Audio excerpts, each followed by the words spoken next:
तो बच गया पर रोशनी नहीं बच पाता। अब आगे तो नेक्स्ट एपिसोड की शुरुआत बिल्कुल उसी सीन से शुरू होती है जहाँ पर हमारा पिछला एपिसोड एंड हुआ था, जबकि विल बस रोशनी को ही देखे जा रहा था और वहाँ पर खड़ा रोशनी खुद को संभालने के बाद विल से कहता है कि मैं तुम्हारे साथ हमेशा रहूंगा। अपने आखिरी अल्फाज कहने के बाद डेविल्डर ने उसको एब्जॉर्ब करना शुरू कर दिया था, जिसकी वजह से उसका वहाँ पर नामो निशान मिट जाता है। अब ये देखने के बाद विल गिरते हुए जोर से रोशनी का नाम पुकारता है। दूसरी तरफ हम प्रोफेसर वर्कनर को देख पाते हैं जो विल को गिरता देखकर काफी ज्यादा परेशान हो चुके थे, इसलिए वो अपने ड्रैगन की काफी ज्यादा स्पीड बढ़ाने के साथ आखिर में विल को पकड़ ही लेते हैं। पर विल छटपटाते हुए बस रोशनी रोशनी कही जा रहा था। अब ये देखने के बाद प्रोफेसर वर्कनर भी काफी ज्यादा परेशान हो जाते हैं। उसको ऐसे दर्द में तड़पता देखकर प्रोफेसर वर्कनर अभी के लिए कुछ भी नहीं कर सकते थे, लेकिन वो अपने ड्रैगन की स्पीड बढ़ाने के साथ वहाँ से भागने लगे और उनको ऐसे भागते देखकर वो डेविल्डर भी देख रहा था। फिर हम नीचे की तरफ आते हैं जहाँ पर विल की सोट जमीन के अंदर धंस चुकी थी। इसी के साथ यहाँ से इनकट होकर ग्रेट टावर की तरफ आ गया था जहाँ पर अल्फारिया काफी ज्यादा परेशान दिख रही थी। वहीं पर बैठा हुआ जियोथोर्जियस अपनी आंखों के सामने लोगों को मरता हुआ देखकर परेशान हो गया था, इसलिए वो वहाँ से जाने लगा। अब उसको वहाँ से ऐसे जाता देखकर लॉर्ड कैरियल उससे सवाल करने लगे थे, अरे जियोथोर्जियस तुम कहाँ जा रहे हो? जिस सवाल का जवाब देते हुए जियोथोर्जियस बताता है कि ये तो जाहिर है मैं बैटलफील्ड की तरफ जा रहा हूँ, साथ ही उन लोगों का रोना चिल्लाना, रास्ते के किनारे पर बेबसी से दम तोड़ना, उनमें से हर एक बिल्कुल बेकार है, लेकिन सबसे ज्यादा बेकार तो हमें जो यहाँ बैठकर उन्हें मरते हुए देख रहे हैं। उसको इतना धड़कता भड़कता देखकर कैरियर बताना शुरू करता है, लॉर्ड एरोन हमें पहले ही समझा चुके हैं, अगर हम आगे वेंडर गिर जाते हैं तो ग्रेट बैरियर ब्रेक हो जाएगा और ऐसे हालातों की वजह से यह हो सकता है कि सेलेस्टियल होस्ट इस दुनिया को पूरी तरह से तबाह कर देगा और इसे राख में बदल देगा। इसी वजह से अभी तो हम भी उन चीजों के सामने कमजोर पड़ रहे हैं, साथ ही साथ हमें कम से कम तब तक इंतजार करना चाहिए जब तक कि हमारी मैजिकल पावर वापस न आ जाए। इसलिए जियो तुम्हें एक मागी वेंडर के तौर पर अपनी हैसियत का ध्यान रखना चाहिए। मैं तुमसे हमेशा यही तो कहता रहता हूँ, है ना? अब वापस आ जाओ और अपनी जगह पर बैठो। तुम चाहती हो कि मैं और ज्यादा बेचैन हो जाऊं? उसकी ऐसी बातों को सुनने के बाद जियोथोर्जियस अपने एटीट्यूड में आते हुए बताता है कि तो फिर भाड़ में जाओ सबके सम और तुम अपना कमजोर सा फोन टाइटल अपने पास ही रखो, मैं तो जाके रहूंगा। लेकिन वो एक कदम भी आगे बढ़ा पाता उससे पहले ही कैरियल उसके सामने एक नमूना पेश करते हुए कहता है कि मैंने तुमसे कहा था कि वापस यहीं पर आ जाओ, अगर तुम ऐसा नहीं करते हो तो मुझे तुम्हारे साथ जबरदस्ती करनी होगी। अब इस नजारे को देखने के बाद लाफी अपने मास्टर को शर्म करते हुए कह रहे थे, ये तो एक शर्मनाक तमाशा बन सकता है, तो आप क्या करना चाहोगी लेडी एलेनोर? जिस बात का जवाब देते हुए एलेनोर बताती है कि यह तो बकवास है, मैं तो बस ऑडियंस ही बनी रहूंगी, आखिरकार ये मेजिस लैंड है। तभी एकदम से फिलिप चेलिया कहने लगी, अकेडमी के अंदर हमारी एक मेंबर मौजूद है। अब ये सुनकर एलेनोर उससे सवाल करने लगी थी, आखिरकार तुम हमसे चाहती क्या हो? पर एकदम से उसकी नजर सामने की तरफ चली जाती है जिस स्क्रीन में विग्नोल फाइट करता हुआ नजर आ रहा था। अब ये देखकर उसको सब कुछ समझ में आ जाता है, इसलिए वो उसको जाने की परमिशन दे चुकी। जो सब देखने के बाद अल्फारिया की सर्वेंट अपने मन में कह रही थी, जमीन के ऊपर चल रही बैटल पहले ही बेहद मुश्किल है और मागिया वेंडर आपस में तालमेल नहीं बिठा पा रहे हैं। अगर हालात ऐसे ही चलते रहे तो मुश्किलें और भी ज्यादा बढ़ जाएंगी। उसी वक्त हम वहाँ पर देख पाते हैं कि अल्फारिया का समय का बांध टूट चुका है, जिसकी वजह से वो सीधे ओल्ड किंग की तरफ जाते हुए कहने लगी, आप अपना ऑर्डर वापस ले लें क्योंकि हम समय बर्बाद कर रहे हैं। जो सुनने के बाद एरोन मास्टरियस बोलते कि तुम मेरा मन नहीं बदल पाओगी, इसी वजह से पीछे हट जाओ अल्फारिया। अब ये सुनकर अल्फारिया का पारा हाई हो चुका था, यहाँ तक कि वहाँ की आसपास की जगह फ्रीज होने लगी, जिसकी वजह से वहाँ पर कुछ बंदों को ठंड लगने लगती है। लेकिन एलेनोर की वाइन जमने की वजह से उसने अपना गिलास ही फेंक दिया। फिर हम यहाँ पर देखते हैं जहाँ पर अल्फारिया काफी ज्यादा गुस्सा होने के साथ एरोन मास्टरियस को बता रही होती है, मैं उन लोगों को बचाऊंगी जो मुझे प्यारे हैं, अगर तुम मेरे रास्ते में आओगे तो मैं तुमको भी नहीं छोड़ने वाली। उसकी इतनी खतरनाक बातों को सुनने के बाद उसके सर्वेंट के तो होश ही उड़ चुके थे। इसी के साथ यहाँ से इनकट होकर बाहर की तरफ आ जाता है जहाँ पर प्रोफेसर वर्कनर काफी घबराते हुए अपने मन में कह रहे थे, डेविल्डर के आने से हमारी फ्रंट लाइन पूरी तरह से तबाह हो गई है और जो डायनाबोरोस बच गए हैं वे हमारे मेजिस को पीछे ढकेलना शुरू कर रहे हैं। यहाँ तक कि डुओस भी इन हालातों पर काबू नहीं कर पा रहे हैं। इसी वजह से ये लड़का ही हमारी आखिरी और एक लौती उम्मीद है। जबकि ड्रैगन पर बैठा हुआ बिल अब ये सब सह सहकर थक चुका था, इसलिए वो कहना शुरू करता है, मैं किसी भी चीज को प्रोटेक्ट नहीं कर सकता, मैं किसी भी चीज को बचा नहीं सकता, मैं कुछ भी नहीं कर सकता। यह बिल्कुल वैसा ही है जैसा उस समय हुआ था, ये उस समय से जरा भी अलग नहीं है जब वे एल्फी को अपने साथ ले गए थे। क्या ऐसा इसलिए है क्योंकि मैं मैजिक का इस्तेमाल नहीं कर सकता? क्योंकि मैं मैजिक का इस्तेमाल नहीं कर सकता इसलिए मैं ना तो एल्फी को प्रोटेक्ट कर सकता हूँ और ना ही रोशनी को और ना ही किसी और को। ये सब इसलिए है क्योंकि मैं बस पिछड़ा हुआ इंसान हूँ। ये सब हर एक चीज बस इसी वजह से है। प्रोफेसर वर्कनर, मैं ही क्यों, सिर्फ मैं ही क्यों, मैं ही अकेला ऐसा क्यों हूँ जो मैजिक का इस्तेमाल नहीं कर सकता? विल की ऐसी इमोशनल बातों को सुनकर प्रोफेसर वर्कनर उससे कहते हैं कि विल खुद को संभालो। और जब वो उसे शांत करा ही रहे थे तभी उनके सामने एकदम से वही बंदा फ्लाइंग डेगर पर सवार आ जाता है। यहाँ तक कि वो उनसे कहता कि उस थोड़े से बदबू आ रही है, वह तो डुओप से भी ज्यादा सिर दर्द है। उसके बाद वो मुझे यह बता रही है कि मैं तुम दोनों को ही एक साथ मार डालूं। इसी के साथ उसने अपने फ्लाइंग डैगर का इस्तेमाल करने के साथ उन पर अटैक कर दिया था, जो देखकर प्रोफेसर बर्कनर अपने बोर्ड को बाहर की तरफ निकाल लेते हैं ताकि वो उसके अटैक को ब्लॉक कर सके। तभी यहाँ से निकट होकर कुछ स्टूडेंट की तरफ आ जाता है, जहाँ पर 3 मोस्टर ने उनको चारों तरफ से घेर लिया था। वहीं दूसरी तरफ खड़ा विग्नोल भी उन मोस्टर का सामना ही कर रहा था। तभी अचानक से पीछे से एक मोस्टर ने उस पर अटैक कर दिया, जिसको कोलेट कैसे न कैसे करके संभाल लेती है। तभी अचानक से वहाँ पर एक जोर का धमाका होता है, जिस चीज को देखते हुए लियाना कहने लगी, कोलेट तुम ये क्या कर रही हो? लेकिन कोलेट अपने सामने वाले उस नजारे को देखने के बाद काफी घबरा गई थी। फिर हम यहाँ पर देखते हैं जहाँ पर कीकी काफी जख्मी हालत में उसके पास पहुंच चुकी थी, जिसको देखते हुए कोलेट घबराने के साथ कहने लगी, कीकी क्या तुम ठीक हो? लेकिन कीकी उससे कुछ नहीं कहती, बस धमाके की तरफ इशारा कर रही थी। जिस चीज को देखने के बाद कोलेट कहने लगी, यह नहीं हो सकता, क्या वहाँ पर विल मौजूद है? जो सब समझने के बाद कोलेट कीकी को उठाने के साथ उससे कहती है कि प्लीज कीकी मुझे उसके पास ले चलो। उसको वहाँ से जाते हुए शियोन ने भी देख लिया था, इसलिए वो उसके पीछे जाने लगा। अब ये देखने के साथ विग्नोल कहने लगा, अरे तुम कहाँ जा रहे हो? जिस बात का जवाब देते हुए शियोन कहता है कि मैं इसके पीछे जा रहा हूँ, इसलिए तुम लोग सोचो कि इन सब के बारे में क्या करना है। उसके वहाँ से चले जाने के बाद विग्नोल जूलियस के करीब आते हुए कहता है कि जल्दी से अपने क्लोन बनाओ। और ऐसी ही बात लियाना भी कह रही थी। उन दोनों की ऐसी बातों को सुन सुनकर जूलियस इरिटेट होते हुए कह रहा था कि तुम सब मुझे अपनी मर्जी से इस्तेमाल करना बंद करो। नेक्स्ट सीन में वो सर्कट है कि स्पेल को तैयार करते हुए कह रहा होता है, बेवकूफ मार्स तो काफी एक्साइटिंग लग रहा है। मोस्टर्स की परेड में चीखों का एक कोरस यह मनमोहक धुन हमेशा यूं ही गूंजती रहेगी। और काश मैं भी जाकर कुछ प्यारे प्यारे सीधों का शिकार कर पाता, लेकिन अफसोस की बात है कि आज मेरा काम बस कंडक्टर बनना है और अब तुम्हें भी अपने रास्ते पर निकल जाना चाहिए। तभी एक पावरफुल अटैक सीधे मेष टावर की तरफ जाने लगा, जिसके पीछे पीछे डेवल्टर भी जा रहा होता है। अब इस सीन को देखने के बाद क्लैरिस अपने मन में कह रही थी, ये तो बुरा है, ये टावर की तरफ बढ़ रहा है और इसे सेंट्रल फ्लोस के पास जाने से रोकना होगा, जो सिटी का हार्ट है। और वो डेवल्टर मागिया वेंडर को मारने के लिए पूरी तरह से काबिल है। तभी अचानक से डेवल्टर की नजर भी उस पर पड़ जाती है, जिस चीज को देखते हुए क्लैरिस ने काफी सारे मैजिकल सर्कल कास्ट कर दिए थे, लेकिन अब काफी ज्यादा देरी हो चुकी है, क्योंकि उससे पहले ही उसने उस पर अटैक कर दिया था। अब इस नजारे को देखने के बाद प्रोफेसर एडवर्ड घबराते हुए अपने सामने उन डुवॉर्फ से कहते हैं कि जल्दी से डुवॉर्फ सिटी के सेंटर की तरफ बढ़ो, क्योंकि डेवल्टर जिस मेजिस लेयर का इस्तेमाल कर रहा है उसे किसी भी कीमत पर तबाह करना होगा। जबकि दूसरी तरफ डेवल्टर के अटैक की वजह से वो डुवॉर्फ अभी भी काफी ज्यादा इंजर्ड थे, जिस चीज को देखने के बाद जीना उस पर चिल्लाते हुए कहती है कि क्या तुम मजाक कर रहे हो? मेरे लोग तो पहले ही तुम्हारे खातिर स्टील बनकर और मार खा खा कर और थक हार कर बेहाल हो चुके हैं। यहाँ तक कि डोनान और बाकी सब तो पहले ही मारे जा चुके हैं और अब तुम हमसे कह रहे हो कि हम भी जाकर अपनी जान दे दें। फिर हम यहाँ पर देखते हैं जहाँ पर वो तीनों भी उस जगह पर आ चुके थे, लेकिन दूसरी तरफ एडवर्ड उन्हें बताते हैं कि हाँ मैं ऐसा कह रहा हूँ, कैपिटल के खातिर बच्चों की प्रोटेक्शन के लिए अपनी जान दे दो डुवॉर्फ। तभी एक मोस्टर ने दीवार फांद कर जीना पर अटैक कर दिया था, जिस चीज को देखकर जीना घबरा गई थी, क्योंकि वो अभी के लिए अपने बचाव के लिए कुछ भी नहीं कर सकती। लेकिन प्रोफेसर एडवर्ड अपनी जान की परवाह न करते हुए जीना को बचा ही लेते हैं, लेकिन उसको बचाने के चक्कर में प्रोफेसर एडवर्ड इंजर्ड हो चुके थे। अब ये देखने के बाद वो तीनों के तीनों भी घबरा जाते हैं। जबकि हम यहाँ पर देखते हैं जहाँ पर प्रोफेसर एडवर्ड ने अपने सावा फॉल्मिनस से उस पर अटैक कर दिया था, जिस अटैक की वजह से उस मोस्टर की हालत खराब हो जाती है। लेकिन इस अटैक को करने के चक्कर में प्रोफेसर की हालत खराब हो चुकी थी, जो देखकर जीना उसे सवाल करती है कि तुमने ऐसा क्यों किया। जिस बात का जवाब देते हुए प्रोफेसर एडवर्ड बताते हैं कि हमारा सामना एक ऐसे दुश्मन से है जिस पर मैजिक का कोई भी असर नहीं होता, इसलिए इस वक्त मेरी जान आप में से किसी भी जान से कहीं ज्यादा सस्ती है।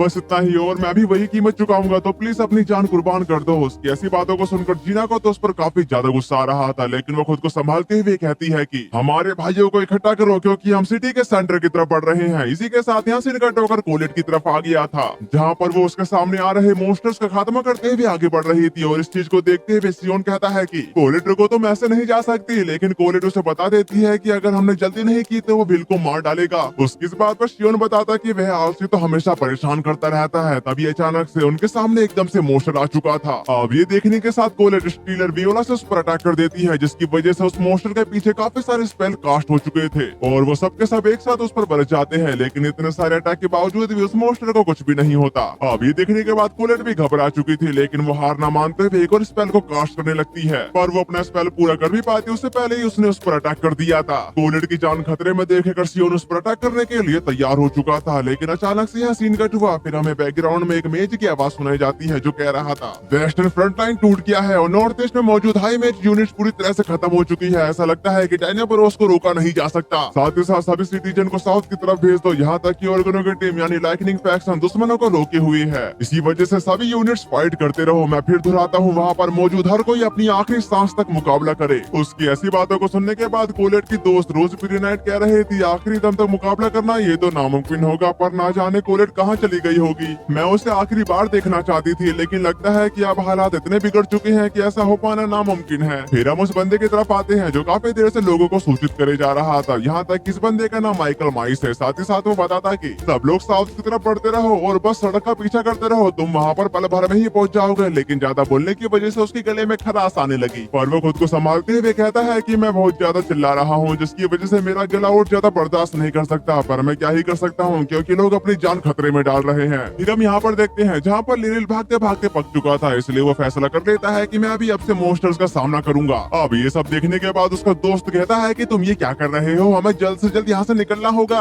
ये बात सुनकर लिरिल इमोशनल होने के साथ कहता है कि लेकिन उसको क्या होगा, उसने हमारी जान बचाई और हम बचकर भाग रहे हैं, ये तो अच्छा नहीं है। असल में ये बिल की बात कर रहा है। अगर आप लोगों को याद होगा तो बिल ने इन्हीं दोनों की जान बचाई थी, जबकि उसका दोस्त उस पर गुस्सा करते हुए कहता है कि अगर तुम्हारे पैर कांप रहे हो तो हीरो वाली बात करना बेकार है। उन दोनों के शोर शराबे की वजह से वहाँ पर एक मोस्टर आ चुका था जो उनको जान से मारने के लिए आगे बढ़ने ही वाला था। अब ये सब देखने के बाद उन दोनों की फटके 64 हो चुकी थी, पर समय पर प्रोफेसर इलाइजा आते के साथ उस मोस्टर के टुकड़े टुकड़े कर देती है, जिसकी वजह से उन दोनों की जान बच चुकी थी। पर प्रोफेसर इलाइजा उनसे कह रही थी घायलों को लो और यहाँ से ले जाओ और तुम कायरों की तरह भागोगे नहीं, क्योंकि यह वह मदद है जो सिर्फ तुम ही दे सकते हो। साथ ही साथ यहाँ का काम मुझ पर छोड़ो और जाओ। उनकी ऐसी बातों को सुनकर वो दोनों अपना काम करने के लिए चले जाते हैं, लेकिन जब वो ऐसा कह रही थी तो वहाँ पर मॉन्स्टर की तादाद बढ़ चुकी थी। लेकिन इलाइजा एक ही झटके में उन सभी को जान से मार देती है। फिर यासीन का टोकर एक जगह की तरफ आ गया था, जहाँ पर वो दोनों स्टूडेंट एमा से कह रहे थे तुम यहाँ पर क्या कर रही हो, हमें यहाँ से तुरंत निकलना होगा। और हम एमा के पास हम एक लड़की को देख पाते हैं जो शायद अब इस दुनिया से जा चुकी है, लेकिन वो उसे देखते हुए कह रही थी इस लड़की ने मुझे बताया था कि घर पर उसका एक छोटा भाई है और उसने कहा था कि वह आखिरी बार उससे मिलने जा रही है, लेकिन अब वो उसे कभी नहीं मिल पाएगी। तभी हम वहाँ पर एक डायनापोरोस को देखते हैं जिनकी नजर उन तीनों पर पड़ चुकी थी। तभी यासीन का ठोकर उसी बंदे की तरफ आ गया था जो चिल्लाते हुए उनसे कह रहा था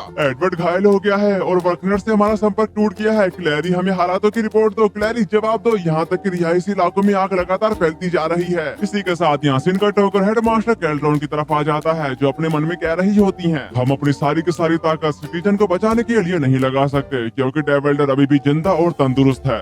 दूसरी तरफ आयरिस अपने मन में कहती कि डिवॉप्स की बदौलत हम मेज स्लेयर को कम करने में कामयाब रहे, लेकिन हम डेविल्डर को रोक नहीं सकते। साथ ही साथ हम फाइट करने के लिए इनफ आर्मी जुटा नहीं पा रहे हैं, और अब जब कुछ ही डिवॉप्स बचे हैं तो हम ज्यादा से ज्यादा बस यही उम्मीद कर सकते हैं कि रिस्पेक्ट के साथ अपनी जान दे दें, और इस रफ्तार से चलते रहे तो वो टावर भी ढह जाएगा। इसी वजह से अब हम क्या कर सकते हैं। और जब वो ऐसा सोच रही थी तभी उसको ड्रोन के थ्रू माइकल की आवाज आती है कि लगता है हमारे सामने एक ऐसा बंदा आ चुका है जो काफी ज्यादा खतरनाक है, और ये किसी और के नहीं बल्कि उसी सरकटे के दोस्त की बात कर रहा है। जबकि आयरिस पहले से भी ज्यादा परेशान होते हुए उससे कहती है कि क्या गड़बड़ है, प्लीज मुझे हालात की रिपोर्ट दो, वहाँ पर क्या हुआ है। तभी हम वहाँ पर फिन को देख पाते हैं जो विल की सोड को उठाते हुए कहता है कि तलवार कैसी है ये। नेक्स्ट सीन में वो बंदा नीचे का नजारा देखते हुए कह रहा था जरा सोचिए तुम उस सिचुएशन में हो और जानलेवा पलटवार करने की कोशिश कर रहे हो, लेकिन मैंने घेरा वार किया तो अब उसके लिए यह तो अंत है।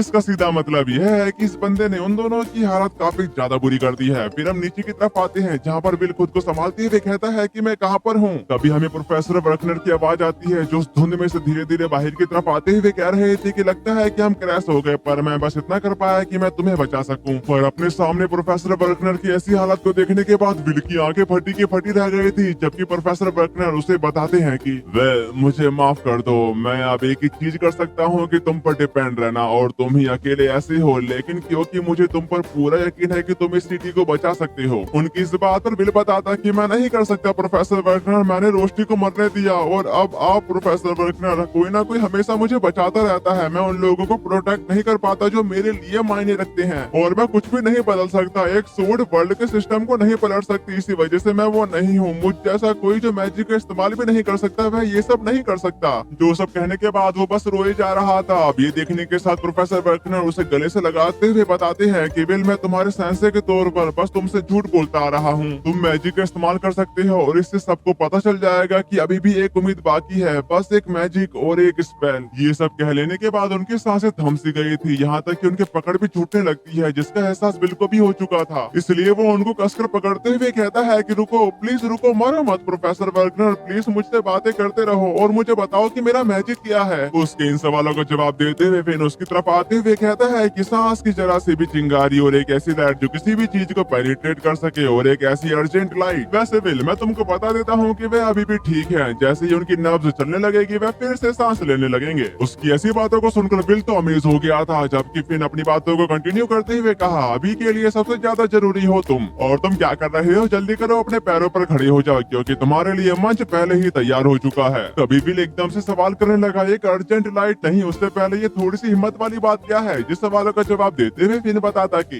जब तुमने फायर शब्द सुना तो तुमको लगा कि तुम फायर या विंड पर काबू कर पाओगे, पर तुम जानती हो कि ऐसा मुमकिन नहीं है। इसी वजह से वह तो इस बारे में बात कर रहा था कि तुम्हारी विल पावर कहाँ से आती है, और तुम इसे अपनी फीलिंग भी कह सकती हो। यह एक तरह का सेल्फ सजेशन है, यहाँ तक कि तुम अपनी आवाज ऊंची करते हो, तुम जोर से चिल्लाते हो और तुम खुद को काम करने के लिए उकसाती हो। यह एक जबरदस्त दहाड़ है जो अनरियलिस्टिक को भी हकीकत में बदल देती है। जिसका जवाब देते हुए विल बताता है, लेकिन यह ऐसी बचकानी तरकीब से मैं सबको नहीं बचा पाऊंगा, और ऐसी कोई चीज तो बस फेरी टेल में ही अच्छी लगती है। ये बात सुनकर फिन कहता है कि ऐसी बेवकूफी भरी बातें करना बंद करो, ये सबसे जरूरी चीज है जो लोग खुद को नहीं बदल सकते, वह दुनिया को कभी नहीं बदल पाएंगे, और तुम ठीक यही तो करना चाहते हो। इसलिए अपनी जड़ों को याद रखो, अपने ओरिजिन को फिर से अपनाओ, और ताला पहले ही खुल चुका है, इसलिए अब अपनी सूट को उठाओ। तो चलो एक सफर पर निकलते हैं, डार्कनेस की पहाड़ी के पार, उस झूठे आसमान से भी आगे। जो सब बताने के बाद उसने खून की ड्रॉप उस सोड पर गिरा दी थी, जिसकी वजह से उस सोड के अंदर से काफी हाई अमाउंट में लाइट की पावर अनलीज होने लगती है। यहाँ तक कि फिन कहता कि तो मुझे बताओ और जवाब दो, तुम्हें इसके बारे में पहले से ही मालूम है, और उस मैजिक का नाम क्या है जो तुम्हारे दिल में बसता है। उसकी ऐसी बातों को सुनने के बाद विल उन लम्हों को याद करने लगता है जहाँ पर उसने काफी बार फाइट करी, और आखिर में आते आते उसने उस सोड का इस्तेमाल करने के साथ ग्रैंड टीफ को जान से मार ही दिया था। पर सामने की तरफ उससे फिन कह रहा था, जोर से पुकारो और उसे साकार करो। तो चलो बताओ तुम्हारे स्पेल का नाम क्या है। अब ये सुनकर विल का दिल जोर से धड़कने लगा, यहाँ तक कि उसने वो सोड उठा ली थी, और वो उसे बता देता है कि मेरे स्पेल का नाम है करेज। जिसके बाद वो धीरे धीरे ट्रांसफॉर्म होने लगता है, जिसकी वजह से उसके बाल पूरी तरह से सफेद हो चुके थे, साथ ही साथ उसके अंदर से काफी खतरनाक तरीके से ओरा बाहर की तरफ पलनीस हो रहा था। विल को ओरा फार्मिंग करता देखकर फिन काफी ज्यादा खुश होने के साथ उससे कहता है कि तू अब अपनी सोड को बाहर की तरफ रिलीज करो।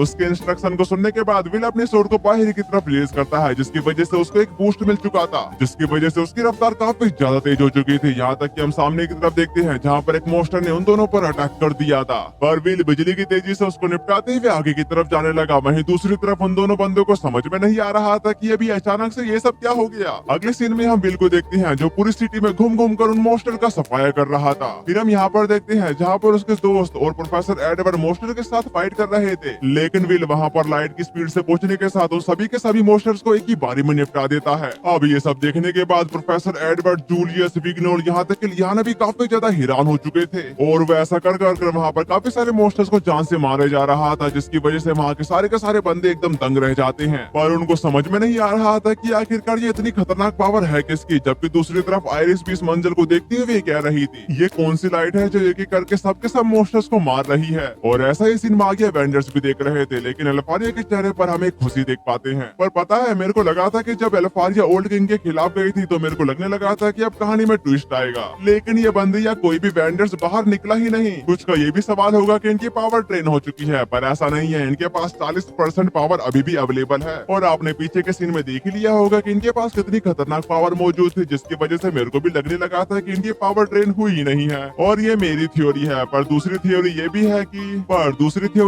है कि अगर ये लोग बाहर की तरफ आ गए तो बैरियर ब्रेक हो जाएगा, जिसकी वजह से क्लोसेस उनकी सिटी में आ सकता है। फिर हम यहाँ पर देखते हैं जहाँ पर सियोन अपने फीनिक्स का इस्तेमाल करते हुए डेवल्डर पर अटैक कर चुका, लेकिन डेवल्डर अपनी मेड स्लेयर सोर्ड का इस्तेमाल करते हुए उसके फीनिक्स को बीच में से ही काट देता है, और उसकी वजह से सियोन भी ब्रूटली इंजर्ड हो गया था। पर डेवल्डर यहाँ तक नहीं रुकता, वो तुरंत उसकी जान लेने के लिए आगे बढ़ने लगा। अब ये देखकर कोलेट उसके लिए काफी परेशान हो चुकी थी, जबकि सियोन वहाँ पर डटते हुए कहता है कि मैं नहीं भाग सकता और मैं भागूंगा भी नहीं, अगर उसकी जगह मैं होता तो मैं भी नहीं भागता, और वह कायर जो किसी से भी ज्यादा बहादुर है, इसलिए मैं भी ये कर सकता हूँ, मैं उसे खुद को हराने नहीं दे सकता क्योंकि मैं उसका बाप हूँ। उसकी ऐसी बातों को सुनकर विल भी उसी की तरफ आते हुए कह रहा था, तुम सब गलत समझ रहे हो सियोन, मुझे जलन थी और मैं करवाहट से भरा पड़ा था, मैं बेबस था, इतने समय से मैं तुम सबके पीछे ही भाग रहा था, और मैं तो बस एक बेचारा सा तुझ इंसान हूँ, इसलिए अब से मैं जो कर सकता हूँ वो करके रहूंगा। इसी के साथ उसने अपनी स्पीड और भी ज्यादा इंक्रीज कर दी थी। वहीं पर डेवल्डर ने भी सियोन को जान से मारने के लिए उस पर अटैक कर दिया था, लेकिन विल समय पर आते के साथ उसके अटैक को ब्लॉक कर देता है, जिसके बाद विल अपनी सोर्ड की एक सीक्रेट टेक्निक मेज ब्लेड स्किल का इस्तेमाल करते हुए उस पर अटैक कर देता है, और उसके एक ही अटैक की वजह से वो डेवल्डर पीछे की तरफ हट चुका। यहाँ तक कि हमें विल का एक शानदार लुक दिखाया जाता है, और उसके इसी शानदार लुक के साथ हमारा ये वाला एपिसोड खत्म होता है। तो आज का वॉइस ओवर आप लोगों को कैसा लगा कमेंट में जरूर बता के जाना। तो फिर मिलते हैं, सायोनारा।